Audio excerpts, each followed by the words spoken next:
আমরা নিরাপত্তাহীনতায় ভুগছি, আমরা উৎকণ্ঠিত, আমরা শঙ্কিত। তার মানে এই নয় যে আমরা আমাদের কণ্ঠ অথবা কলম অথবা কিবোর্ড আমরা বন্ধ রাখবো। আমাদের কর্মসূচি হবে, আমরা একটা আলটিমেটাম দেব। সেই আলটিমেটামের মধ্যে সিটি কর্পোরেশনের যারা এর ঘটনার সাথে জড়িত তাদেরকে অব্যাহতি দিতে হবে এবং দৃষ্টান্তমূলক শাস্তি দিতে হবে।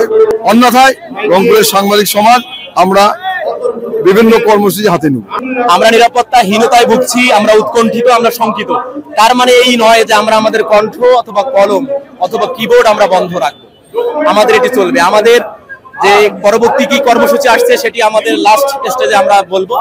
আমাদের যেটা বক্তব্য হলো, এই ঘটনাটির আমরা তীব্র নিন্দা প্রতিবাদ জানাচ্ছি এবং এখন পর্যন্ত এই ঘটনায় কেউ গ্রেপ্তার না হওয়ায় আমরা উষ্মা প্রকাশ করছি।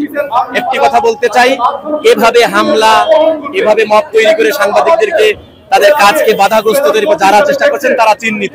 আমরা তাদের বিরুদ্ধে আমাদের কলম, আমাদের কণ্ঠ অব্যাহত রাখবো। মাঠেও আমাদের এই আন্দোলনটা চলবে। কতিপয় সন্ত্রাসীরা গতকালকে আমাদের লিয়াকত আলী বাদল ভাইকে রংপুর মহানগরীর কাছারি বাজার এলাকা থেকে তাকে একবারে জোরপূর্বক অটোতে করে তাকে তুলে নিয়ে আসে এবং নিয়ে এসে তাকে বিভিন্নভাবে মারধর এবং তাকে বিভিন্নভাবে নির্যাতন করা হয়েছে। তারই প্রতিবাদে আজকে আমরা এই মানববন্ধনে দাঁড়িয়েছি। আমরা স্পষ্ট ভাষায় বলতে চাই যে আমরা সাংবাদিকতা করি, আমরা গণমানুষের হয়ে কাজ করি।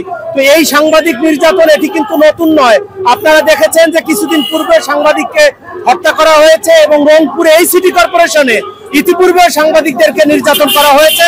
আমরা প্রশাসনকে স্পষ্ট ভাষায় বলতে চাই, অনতিবিলম্বে সাংবাদিক লিয়াকত আলী বাদলের উপর হামলাকারী সন্ত্রাসীদেরকে গ্রেফতার করতে হবে, তাদেরকে দৃষ্টান্তমূলক শাস্তি দিতে হবে।